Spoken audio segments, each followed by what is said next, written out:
Kevin McCarthy and the House Republicans seem to have, well, hit the ground running, and I'm really happy to see it.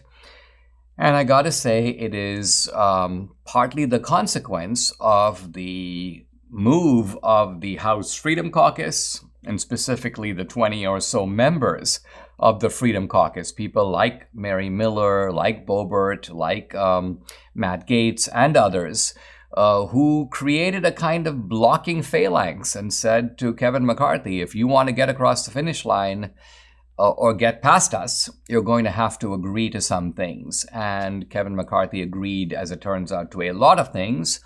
And I'm happy to see that he is so far doing them and doing them in quick order. So this is really good. I'll be discussing the Kevin McCarthy agenda over the next several days, but I want to focus today on two things. One is the law that was passed through the House on pretty much a straight Republican vote to defund the 87,000 IRS tax agents. I want to talk about that. And I also want to talk briefly about Kevin McCarthy booting Adam Schiff, AOC, Swalwell, and Ilhan Omar from their committees. Now, I commend the House for doing both these things. They're excellent things to do. But interestingly, the first one does not have the same practical consequence as the second. So let's look at them in turn. Defunding the 87,000 tax agents. First of all, that doesn't stop the IRS from A, getting the money that was allocated by the Congress and signed into law by Biden, and B, it doesn't prevent the IRS from going ahead and hiring more agents. Now, they're not hiring 87,000 audit agents. They're talking about hiring 87,000 people over 10 years. About 10,000 of those are likely to be audit agents, and the rest of them, all kinds of backup IRS personnel who answer the phone and do all kinds of other tasks, send out the mail, file reports, blah, blah, blah. So, but the point is that the IRS was going to substantially ramp up its operations, in the IRS euphemisms, or modernize them, but go after more people. There's no question. And not just go after more fabulously wealthy people, because there's a relatively small number of those. You don't need thousands, let alone tens of thousands of agents to handle, let's just say, the billionaires or the centimillionaires. No.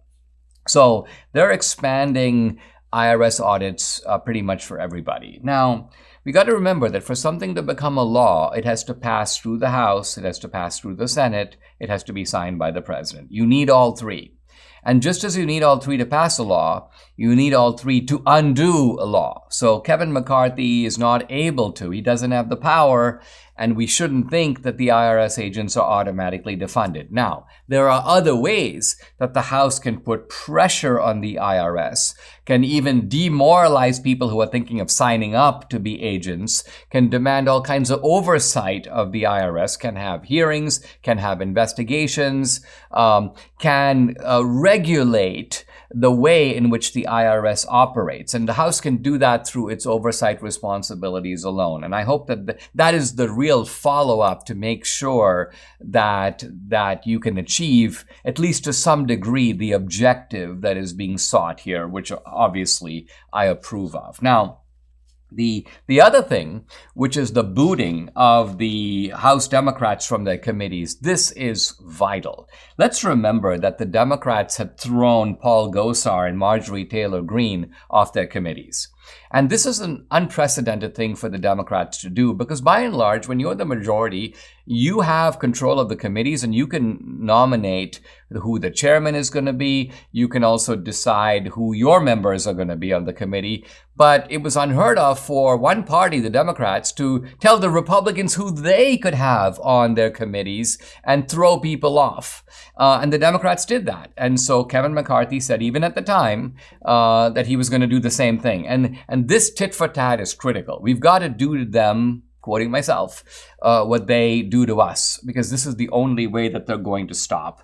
And the key to payback is that it needs to be a little disproportionate. They throw 2 people off the committee, we throw 4 people off their committees. And so who are the 4?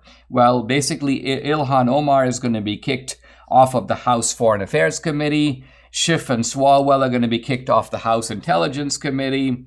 And McCarthy is kind of blithe about it. He goes, hey, you have Adam Smith. He's been lying to the American people all the time. He doesn't need to be in the Intelligence Committee. Basically, goodbye. Quote, Eric Swalwell can't get a security clearance in the public sector. Why would we give him a security clearance now in the House? So sorry, he's not going to be on the Intelligence Committee. So this is not just McCarthy, but this is the House toughening up.